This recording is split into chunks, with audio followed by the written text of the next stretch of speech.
Doctrine and Covenants 121 to 123.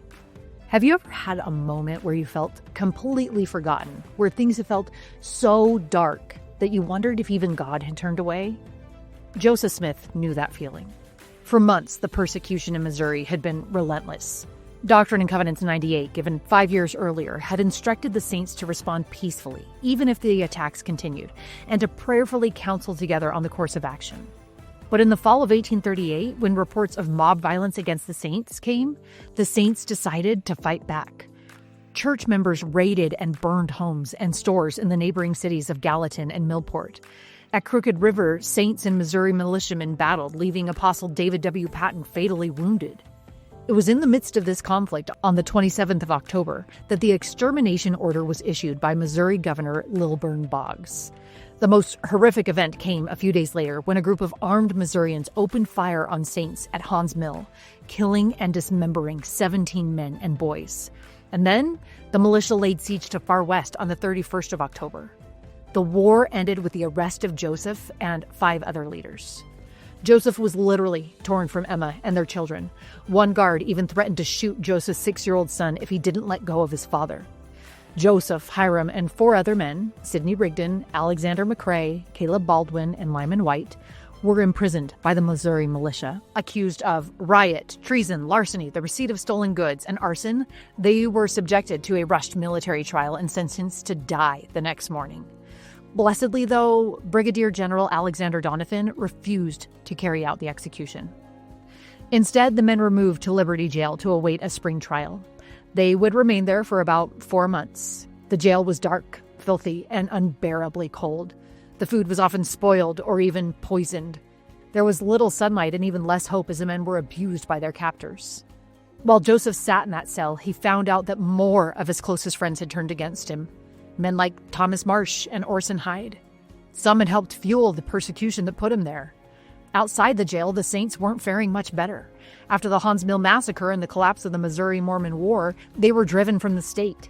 Destitute and scattered, they tried to regroup in Illinois and Iowa Territory. Then, on March 19, 1839, a man named David W. Rogers brought letters from family members and updates on church affairs to Joseph and the other men. That may have been the spark Joseph needed. The next day, he began to dictate a long letter addressed to the church and Bishop Edward Partridge. The letter, eventually 29 pages long, was scribed by his fellow prisoners Alexander McCrae and Caleb Baldwin. Decades later, in 1876, Brigham Young asked Orson Pratt to select excerpts from this letter to include in a new edition of the Doctrine and Covenants. Sections 121, 122, and 123 are what he chose. We don't know exactly how he picked those portions, but what he preserved continues to shape our understanding of Joseph and of Heavenly Father. In the opening of section 121, Joseph asked the question many of us have asked, "O God, where art thou?" But the next question he asks is just as powerful. How long? He wasn't doubting God's abilities, he was waiting on his timing. In response, the Lord told Joseph that his suffering was but a small moment. And then the Lord offered this assurance: God shall be with you forever and ever. Section 122 continued with the same message. The Lord told Joseph that all the things he suffered would give him experience and eventually be for his good. In fact, Joseph had written a letter just days earlier saying that he believed his heart would always be more tender after this than ever it was before.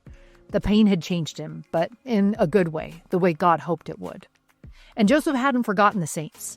In section 123, he urged them to document the abuses they'd suffered.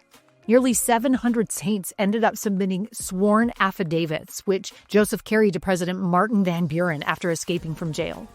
The petitions were ignored, but not lost. In fact, they're still in the Library of Congress today. Joseph's escape, by the way, happened in April 1839. The men had attempted to escape twice before, but their successful escape plan happened on a transfer to Boone County. It's not entirely clear what happened. Some say the guards were drunk, others believe one of them helped the prisoners deliberately. But either way, the prisoners made it out. On April 22nd, Joseph and the others reunited with their families in Illinois. Just 4 days later, Brigham Young and the apostles stood at the Far West Temple site and dedicated themselves to their missions. Looking back, B.H. Roberts said that Liberty Jail became more like a temple than a prison, and he was right. It was in that pit of despair that Joseph found God. And God found Joseph standing solid and strong, even in those destitute circumstances. It's a reminder to us that no matter how dark things feel, no matter how long we have to wait, God is still there.